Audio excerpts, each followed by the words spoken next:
क्या सभी लोग सहमत हैं? सभी लोग सहमत हैं? अरे अयोध्या का संदेश जाना चाहिए देश के अंदर। सहमत हैं सभी लोग? चंद्रभान पासवान को भारी बहुमत से विजयी बना के भेजेंगे। अभी हाल ही में 9 विधानसभाओं में उपचुनाव हुए थे, 9 में से 7 भाजपा जीती है। कटहरी में, कुंदरकी में, खैर में, गाजियाबाद, मीरापुर में, फूलपुर में, मझुआ में, ये सब भाजपा जीती है। क्या इनके रिकॉर्ड को तोड़ेंगे? तोड़ पाएंगे? तोड़ पाएंगे? सहमत हैं? मैं मान लो घर घर जाएंगे ना, बोलेंगे इस बात को कि समाजवादी पार्टी अयोध्या की दुश्मन है, अयोध्या की विरोधी है। ये समाजवादी पार्टी महाकुंभ का विरोध कर रही है। ये समाजवादी पार्टी महर्षि वाल्मीकि के नाम पर इंटरनेशनल एयरपोर्ट का विरोध करती है। ये समाजवादी पार्टी संत रविदास जी के नाम पर जब क्षीर गोवर्धन का विकास होता है तो इसका विरोध करती है। ये समाजवादी पार्टी महाराज सुहेल देव के भव्य स्मारक का विरोध करती है। ये समाजवादी पार्टी वीरांगना उदा देवी के नाम पर, वीरांगना झलकारी बाई के नाम पर और वीरांगना उदा बाई लोधी के नाम पर 3 पीएसी बटालियन का विरोध करती है। क्योंकि उत्तर प्रदेश की पीएसी तो दंगाइयों की काल है काल, और पीएसी की 54 कंपनियों को इन्होंने समाप्त कर दिया था समाजवादी पार्टी ने। और इसलिए बहनों और भाइयों, ये समाजवादी पार्टी बाबा साहब भीमराव अम्बेडकर का विरोध करती है। भारत के इन महापुरुषों का, इन वीरांगनाओं का, भारत की आस्था के केंद्रों का विरोध करने वाली, विकास विरोधी, माफिया और परिवारवाद को प्रश्रय देने वाली समाजवादी पार्टी को एक सिरे से खारिज किए जाने की आवश्यकता है। सहमत हैं? बताएंगे घर घर जाकर के? बताएंगे? चंद्रभान पासवान को कमल चुनाव चिन्ह पर भारी बहुमत से विजयी बना के भेजेंगे। सभी लोग सहमत हैं? तो फिर मेरे साथ बोलेंगे, भारत माता की, भारत माता की, भारत माता की, वंदे वंदे, जय श्री राम, जय जय श्री राम। तो योगी आदित्यनाथ जिन्होंने साफ तौर पे मिल्कीपुर में समाजवादी पार्टी को घेरा, उन्होंने कहा कैसे महाकुंभ का दुष्प्रचार किया जा रहा है, भारत की आस्था पर चोट है।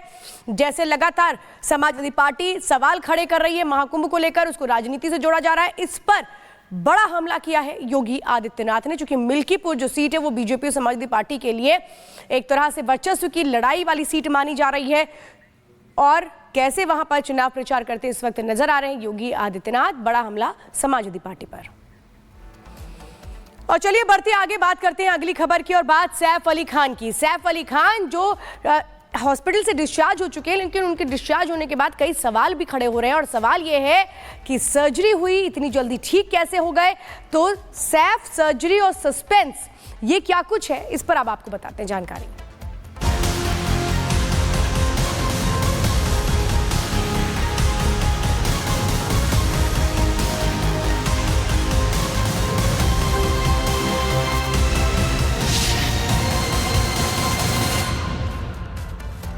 तो सैफ अली खान पर 15 की रात में हमला होता है, यानी 16 तारीख लग जाती है, और 5 दिन बाद सैफ अली खान हॉस्पिटल से डिस्चार्ज हो जाते हैं। उस दौरान हमलावर को पुलिस गिरफ्तार करती है। हमलावर ये कहता है कि मेरा मकसद चोरी करना नहीं था। बहुत सारे ऐसे सवाल हैं जो उठ खड़े होते हैं सैफ अली खान के डिस्चार्ज होने के साथ कि अगर इतनी गंभीर चोटें थी, 6 एक के बाद एक चाकू से हमला किया गया तो फिर 5 दिनों में रिकवरी कैसे हो गई? कई ऐसे सवाल हैं जो इर्द गिर्द घूम रहे हैं। सैफ अली खान से क्यों नहीं पुलिस ने उस तरीके तरीके से पूछताछ की, क्यों नहीं वैसा बयान दर्ज किया, ये भी सवाल उठ रहा है। लेकिन कौन कौन से वो सवाल हैं जिनके जवाब मिलना अभी बाकी है, इस रिपोर्ट में समझिए।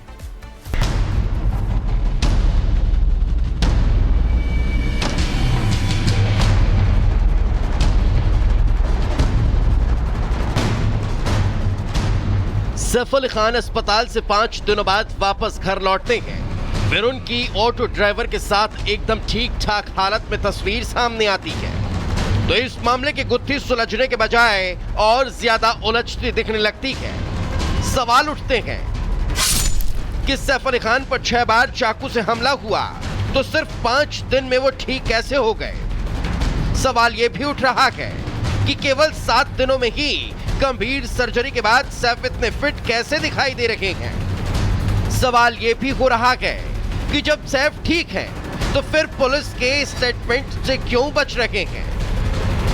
सवाल उठाने वालों में फडणवीस सरकार में मंत्री नितेश राणे हैं। बघा बांग्लादेश पहिले काय करतात त्या मुंबईमध्ये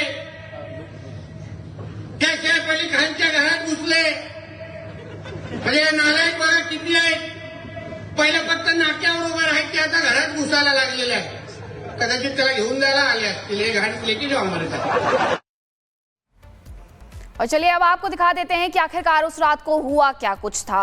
हमलावर की एंट्री होती है, वक्त होता है 1:37 का। ये सारा कुछ बयान दर्ज करवाया गया है और सैफ पर हमला होता है रात 2:15 बजे। और उसके बाद क्या कुछ होता है वो सबके सामने है। ऑटो में बिठाया जाता है सैफ अली खान, क्योंकि चोटिल हो जाते हैं।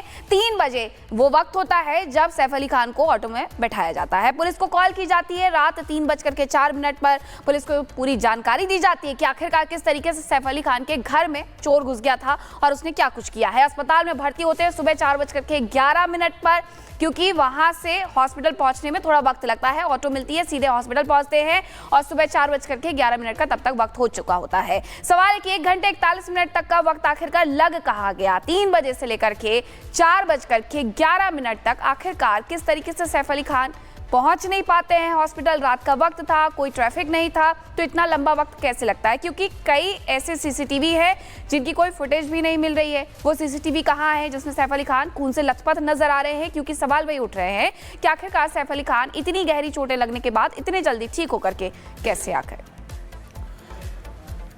तो सवाल कई हैं जिनके जवाब मिलने अभी बाकी हैं। सागर हमारे सहयोगी लगातार ग्राउंड से रिपोर्ट यहां पर कर रहे हैं।